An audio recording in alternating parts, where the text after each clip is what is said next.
It was July 2012, the summer following my final year of university.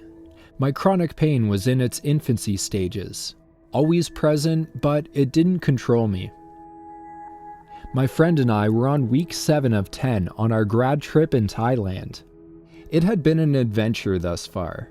Scuba diving on the coral reef, jungle trekking, motorbiking in the mountains, and a near-death experience with a king cobra.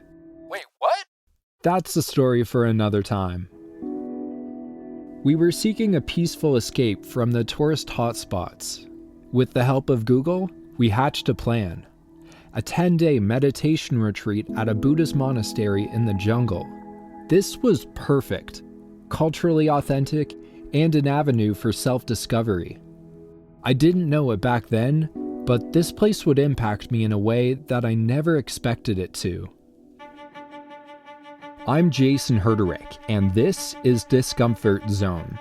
As I mentioned at the end of last episode, I've got a big story in the works. It traces back to the injury that led to my chronic pain. In the meantime, I'm sharing a bonus episode with you. Here it is, a monastic skunking.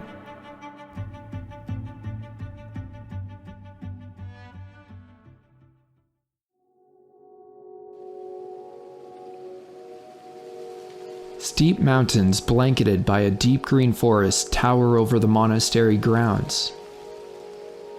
Valleys between the peaks are enveloped by a white halo of mist like a breath from God.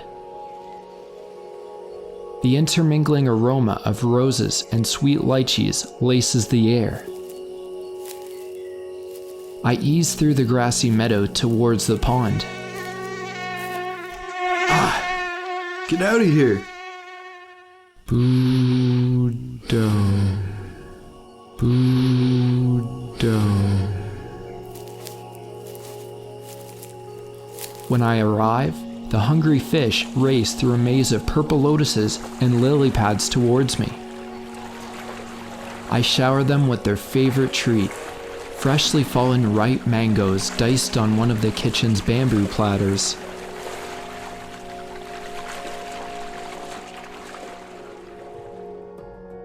It was my 6th day at Wat Tamua Monastery, and I had never felt more alive, more connected to myself and to nature. This place had a dreamy feel to it. Other meditators drifted around wearing matching white outfits. Everyone was calm and collected, young, wise old grandparents.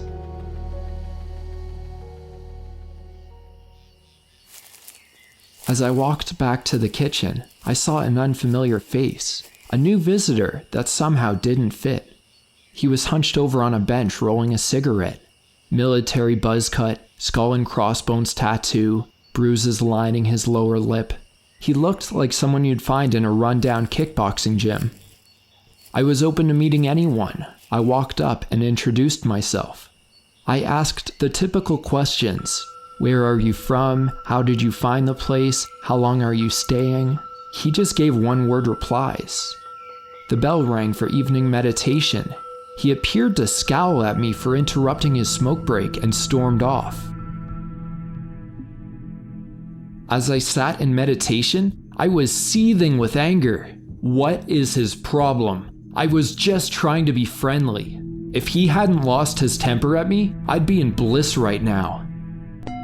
I decided that I'd avoid him for the rest of my stay.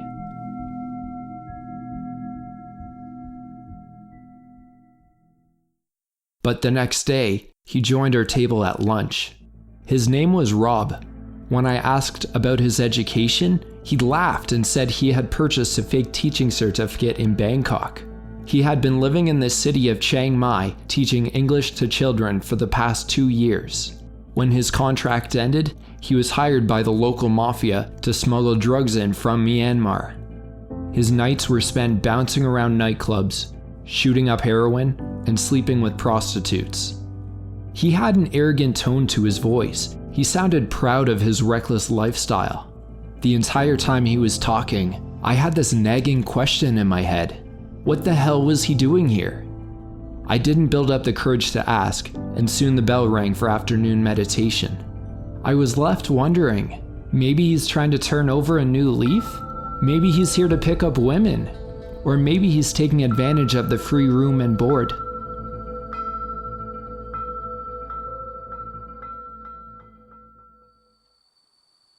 Rob was absent from the meditation sessions that day and the next. In the evening, a group of us were hanging out in the gazebo sharing stories when he emerged from the darkness. He looked detached, white-eyed, gritted teeth, and shivering. He told us that he was going through heroin withdrawal. His 30th birthday was coming up next week. If he wasn't clean by then, he'd kill himself. The energy drained out of the air. I wish I could say that I responded with compassion, but I just froze. Marco, a long-term guest, broke the silence. Let me know if there's anything I can do to support you. You can come by my hut anytime if you'd like to talk. We're all here for you. Rob flashed a smile and thanked him. We all stayed there for hours, skipping the evening meditation to exchange tales from our travels.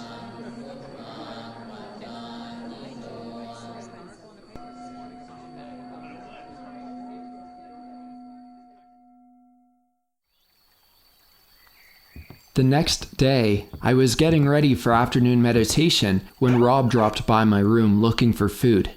He had been awake all night and had slept through the morning, missing the only 2 meals of the day. I gave him the cashew nuts I'd stashed away in my backpack.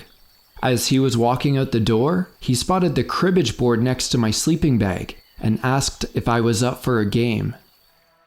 It was my second last day at Wat Tam Wua. I wanted to stick to the monastic schedule, but playing cards with Rob felt way more important. We played for 3 straight hours. I lost every game but one. He said his grandma with dementia could outplay me. I told him that his haircut looked stupid.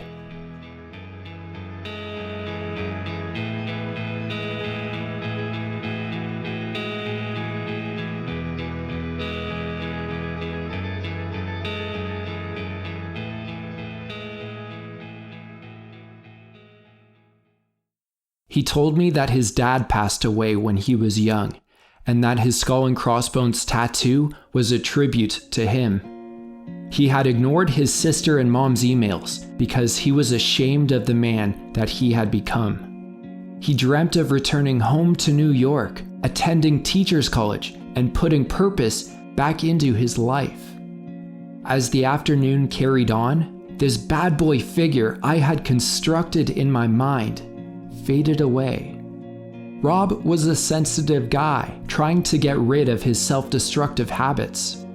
He had fallen prey to an overindulgence in sensory pleasures devoid of any meaning. He was just trying to find his way again.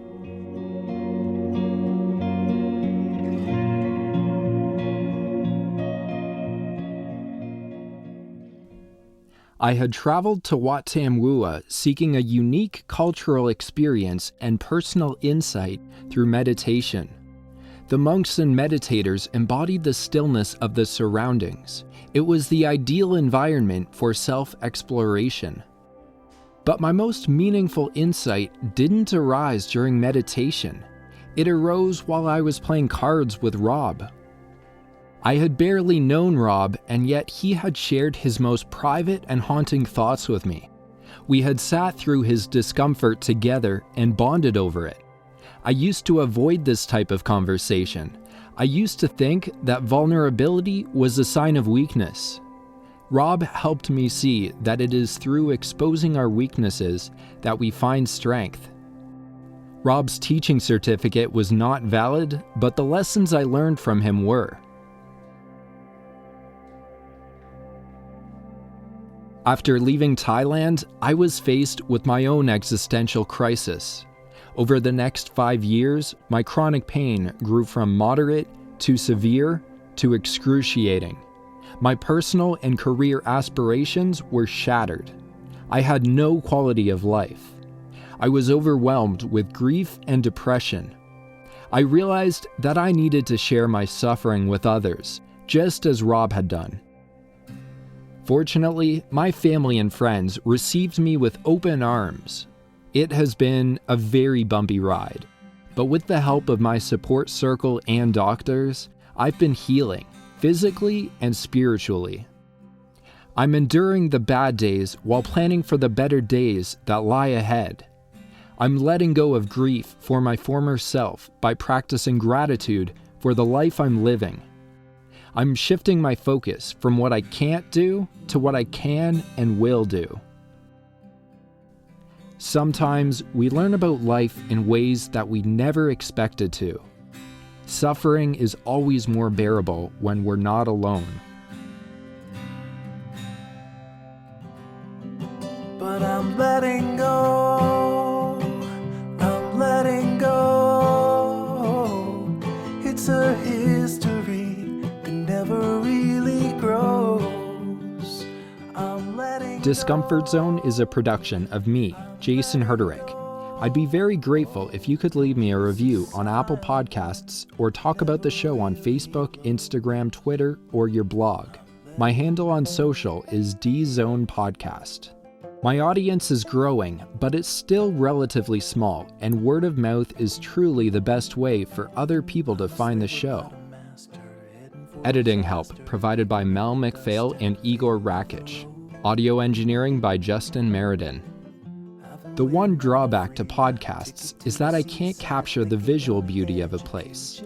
And that's why I've compiled a short video documentary of the monastery and its surroundings.